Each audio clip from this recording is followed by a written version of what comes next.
Good morning, my dear friends. Today we are going to look at Acts chapter 23, verses 11 to 22. There was a plot to kill Paul. Yesterday we saw that the trial ended in a confusion, total chaos. The Pharisees were against the Sadducees and vice versa.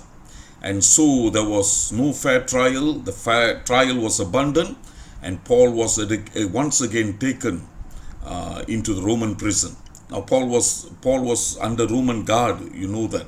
Now, knowing that Paul could not be condemned in the previous trial, some 40 over Jews decided that they will kill Paul. So they made an oath and they said, we want to kill Paul. And so they went to Ananias, chief priest. They convinced him to speak to the Roman, they wanted him to speak to the Roman commander to bring Paul again to a trial, and on his way they have made a decision to kill Paul. This came to the knowledge of Paul's nephew, his sister's son. Apparently he was there. We do not know anything about his faith or who this Paul's sister was or who he was. Now, but nobody has been named or explained. That is not the matter anyway, people of God. So the nephew went to Paul and informed him about that, and this news was informed to the centurion, who in turn informed the commander. And the commander cannot afford to be careless in losing a prisoner who is under his guard, especially Paul, who is a Roman citizen. So that could be very detrimental for the commander and his position. So, what do we learn, people of God? Man can plan many things.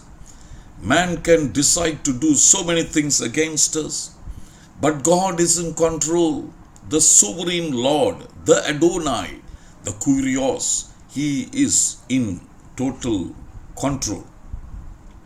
And we see, people of God, in the small matters, how the Lord in a miraculous way guarded Paul and protected him.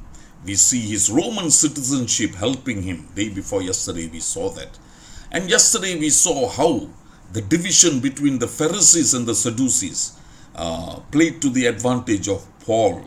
And today we see an unnamed young man, the nephew of Paul, hearing about this and coming to the rescue, this news or this message coming to the rescue of Paul. The Lord is in total control, people of God. Secondly, we also see that the Lord appeared to Paul during this severe crisis, when there were so many people trying to kill him and get rid of him. The Lord personally appeared to Paul and assured him that he will testify about him in Rome as he has testified in Jerusalem. So Paul knew for certain that he is not going to die in Jerusalem, nor is he going to spend his future in Jerusalem, but rather he will be on his way to Rome.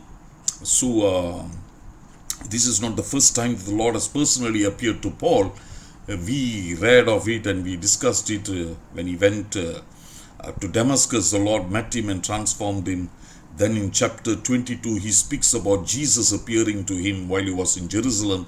That I believe is found in chapter 9 of Acts. And then in Corinth, Acts chapter 18, the Lord appears to Paul and asked him to continue in Corinth his ministry. And so Paul stayed in Corinth for a long time, about 18 months, ministering there. And during the storm in Acts chapter 27, the Lord appears to Paul, and also during his time of trial in Rome. We will come to that later. He never leaves us. He never abandons us. Remember what Calvin says, when we are wandering among wolves, the shepherd, our good shepherd, is certain to be there. Remember that. So let's look at these few verses, people of God. Isaiah chapter 43 verse 2, Deuteronomy chapter 31 verse 6, Hebrews 13 verse 5, and Romans 8, 38, 39. These are some of the verses that we are familiar with, but I encourage you to look into it. It will be very helpful, a great comfort to know that the Lord is with us always. He never, never ever forsakes us. William Carey was a great missionary in the late 18th century and early 19th century. He was a missionary to India, Bengal. And 1 or 2 years ago, we were in Calcutta. I think about 2-3 years ago, sorry. We were at Calcutta and we desperately wanted to visit the gravesite of William Carey, where he is believed to be buried in Sarambur. We were not able to go there because it was a bit too late, and they said that the place will be locked up, and so we were not able to go. But we wanted to just go there and take a look at the grave of this great man. Anyway, he worked much. You know about his wisdom and interpretation of scriptures into the local dialect and all this kind of things. Great work. If you have not read a biography of William Carey, may I recommend that you get one and read. Now, this is what he said. Once he said this: I was once young and now I am old. But not once have I been witness to God's failure to supply my need when first I had given for the furtherance of His work. When we have given everything for the furtherance of the Lord's kingdom, of His work, when we are focused on the expansion of the kingdom of God, people of God, the Lord never ever fails us. And this is what we see in the life of Paul. Paul was a man totally sold out for the things of God. For him, it is God to live. It is for him. It is for me to live is Christ, to die is gain, as Paul said. For him, to live is Christ. And if he were to die, it is a gain. He will be with the Lord. That's what Paul meant. Anyway, as we see, people of God, as William Carey said, when we are dedicated, when we are committed to glorify God, His supply for us will never be at want. And we see God supplying Paul's need along the way. Every way there is someone to help him here.